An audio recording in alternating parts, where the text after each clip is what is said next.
Good morning, students. Welcome to your computer class. In today's class, we will start chapter 7, where we will learn about MS Access, which is a DBMS software. So, what is DBMS? Database Management System. So, before learning MS Access as database management system, we need to know what is database. It is a collection of related information about a particular topic or application, such as student database, product database, etc. Database helps us to organize related information in a logical manner for easy access and retrieval. Two ways we can maintain database. One is manually, another one is computerized. So manual system is obviously difficult. Managing a large amount of data manually is a difficult task. In such a situation, computerized record system is for great help. The data in a database is organized so that it is become very easy to access, manage and update.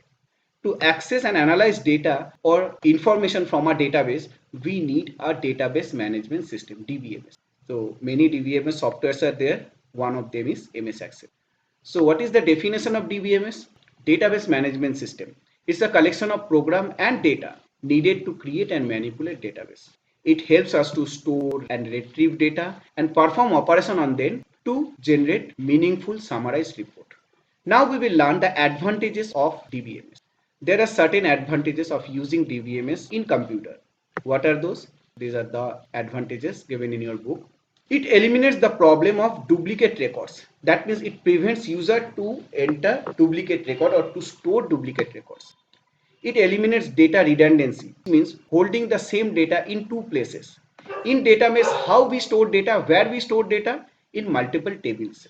So it always checks whether one data is present in multiple tables or not. If it is present, it will remove all the redundant data. Only one data, one record it will give. Next, it ensures data consistency, which means that only the appropriate data can be entered. Means valid data. It checks for data integrity, data consistency, whether a data is valid for the database or not. Like your date of birth is valid or not. If in your date of birth month is suppose 15, obviously it is wrong date, so that date of birth it will not take. Or suppose you have designed one software to take admission for our school, and that admission will be taken only from class 5 to 9. If user enters any other class like 15, 12, it will not take. So that way we can validate our data. Next, it allows sharing of data by authorized users. So this is a very useful feature when we maintain database in computer. We can share database among many people. Means together in a group you can work on a database, or you can give access to certain users that you can administrate, or you can only read the data from the database. That can be done. It is a cost-effective method of developing and maintaining the data. Once you store the data, that will remain in the system forever until unless you remove the data from it. You can make meaningful report periodically from your database. Okay.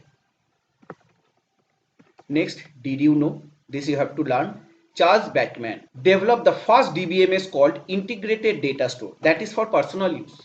After that, IBM developed the first commercially successful DBMS called Information Management System. This was the first complete DBMS software which was designed for personal use and for organization use also. Okay.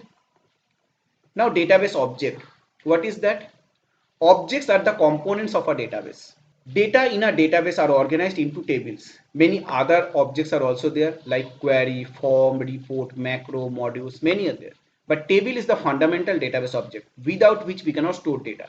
Means actually in database, data stored in one or more table. A single database file can contain one or more tables.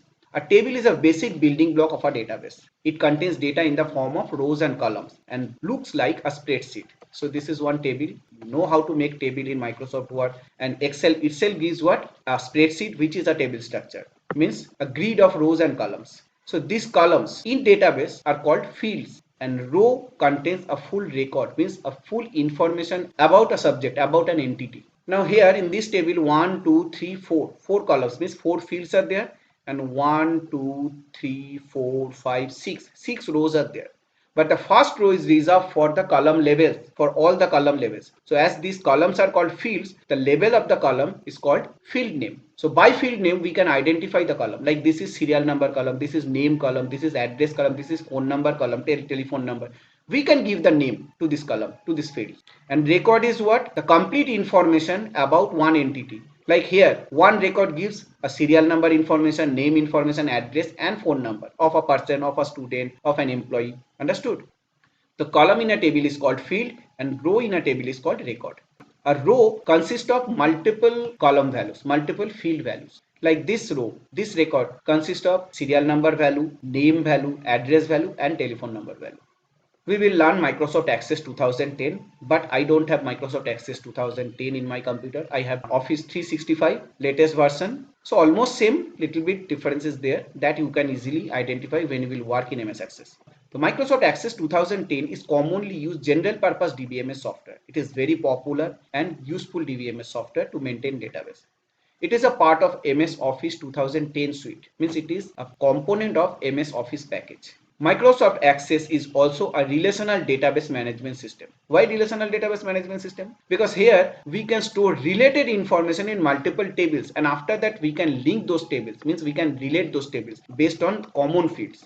Microsoft Access allows individuals and small business organizations to maintain large amount of data and information for easy retrieval. Now how to open MS Access? You have to go to Start menu, then All Programs, Microsoft Office and then Access 2010. I am showing you in my computer how to do that. Obviously the steps will not match. So here I am typing Access. This is my Access application. It is opening now. When it will open, it will ask for a blank database. I'm going to make one blank database. Click on it. Then this dialog box will come. Here you have to give the name of your database, like I am giving student database, and then click on create button to create a database. Automatically your database will take ACCDB extension, that is the default extension of MS Access file. Create. The file will be created, means database will be created, and it will open with one table, because without table we cannot store data in a database. So Access will provide one default table called table 1 and our database file name is student.accdb. Now we need to know the components of this window. You know that top bar, the bar which is the top of your window, any window, is called title bar, which displays two titles. One is application name, which is MS Access. Another one is file name. Here it is database file student.accdb. At the right hand side you will get these three buttons, you know, close, maximize or restore down and minimize button. And at the left hand side you will get quick access toolbar with few common buttons, frequently used button. Let's see your book. See here, this is title bar. This is quick access toolbar. Quick access toolbar will appear with three buttons, save, undo and redo, because these are the frequently used buttons. But you can add more comments here by clicking on this down arrow. One menu will come. From there you can add comments to this quick access toolbar. Below that title bar you will get ribbon, and many tabs are there to open different ribbons with different comments organized in different groups. And here in main window two sections will be there. One is navigation pane, another one is this side, details area. In navigation pane, it will display all the objects. Any objects you can select from this navigation pane to open that object at the right hand side. And here you will get record navigation bar. This bar is used to navigate the record. You can go to previous record, first record, next record, last record. Also it enables us to enter a new record and search for a record. And at the bottom you will get the status bar, which will display the current active view, in which view the table is getting displayed here. That we will learn gradually one after another. See here the components are discussed. You have to go through all this. Next is data type in Microsoft Access. Microsoft Access is a DBMS software where we can store data in a database. Now different type of data we can store in database. So what are their types? Text, memo, number, date, time, currency, yes, no, hyperlink, many others are also there. Now what is text? Text data means string data. It consists of any type of characters, A to Z, any one alphabets, 0 to 9, any one digit or symbol you can use here. Means a group of character can be used as a text data. It is used to store text or number that do not require calculation, such as mobile number, our name, school name. These are text. It stores up to 255 characters. So numbers also you can store as text if you don't need any calculation on that. But otherwise number can be stored as number. It is used to store number on which a calculation has to be done. Like your unit test marks, terminal marks, which you can add to get a total marks out of 100. So those type of number you can use as number, not as text. Whereas phone number can be stored as a text where we don't need any calculation. Then memo. It is used to store lengthy text and numbers such as notes, long description, which has more than 255 characters. It stores up to 65,536 characters. So where you need text with maximum 255 characters, we will use text data type. Otherwise, for more text, we will use memo data type. Then date time. It is used to store date and time like date of birth, date of joining, time of birth.